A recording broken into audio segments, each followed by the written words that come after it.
تكوني لسه بقى بتشتريها ومضيعة فلوسك عليها، تعالي هنعملها ومن غير ما نسلقها. سهلة وبسيطة وما بتاخدش 10 دقايق والعيال بتتجنن عليها. في الأول كده هنسمي بالله ونصلي على الرسول وتعالوا نشوف طريقتنا على طول. وحلاوتها كمان إن هي في حلة واحدة. في الأول كده هنجيب حلة هنحط فيها معلقتين 3 كبار من الزيت.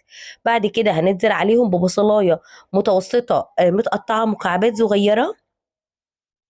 هنسيبها لحد ما تدبل معانا شوية، مش تحمر، تدبل بس. زي ما انتي شايفة كده هقلبها. عايزة اقولك بقى، عيالك كلهم كده بيتجننوا عليها وعلى طول عايزينها من بره. فانا النهاردة هحلها لك وهخليكي تعمليها بطريقة سهلة وبسيطة. معايا بقى حوالي ربع كيلو من السجق، انا غسلته ونضفته وقطعته مكعبات بالشكل ده كده. بعد كده هبتدي بقى ان انا اشوحه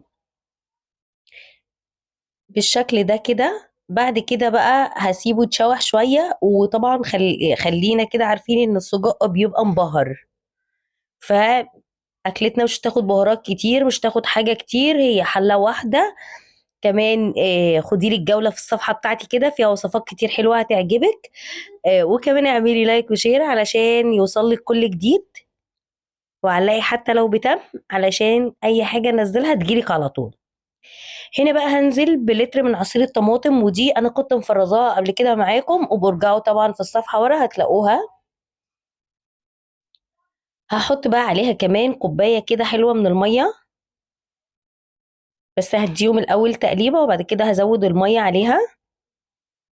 خلي بالكم ان احنا مش هنسلق المكرونة.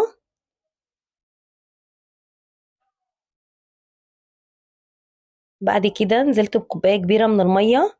وانا مبطئة الفيديو علشان الناس اللي بتخش تقول لي الفيديو بيجري، انا هسيبه لكم زي ما انا بصوره. هنا كده حطيت معلقة من البابريكا ومعلقة من الفلفل الاسود. وهنحط ملح. وحطي كمان مكعب ماجي لو بتحبي، ولو مش بتحبي خلاص. انا لسه هحط مكعب ماجي. هقلب كده.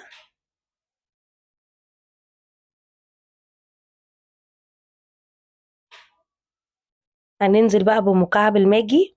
وده لو مش حباه خلاص مفيش مشكلة، تقدري تستبعديه. وانا ان شاء الله هعمل لكم الماجي في البيت، علشان الناس اللي ما بتحبهاش من بره، وانا كمان ما بحبهاش من بره. بس هنعملها مع بعض في البيت بطريقة سهلة وبسيطة. هنا بقى السجق بالميه بالصلصه كله غلي مع بعضه. اول ما بيغلي بقى بالشكل ده كده والسجق يخش في التسويه، بنزل بكيس مكرونه. واي نوع مكرونه انت بتحبيه حطيه مفيش مشكله.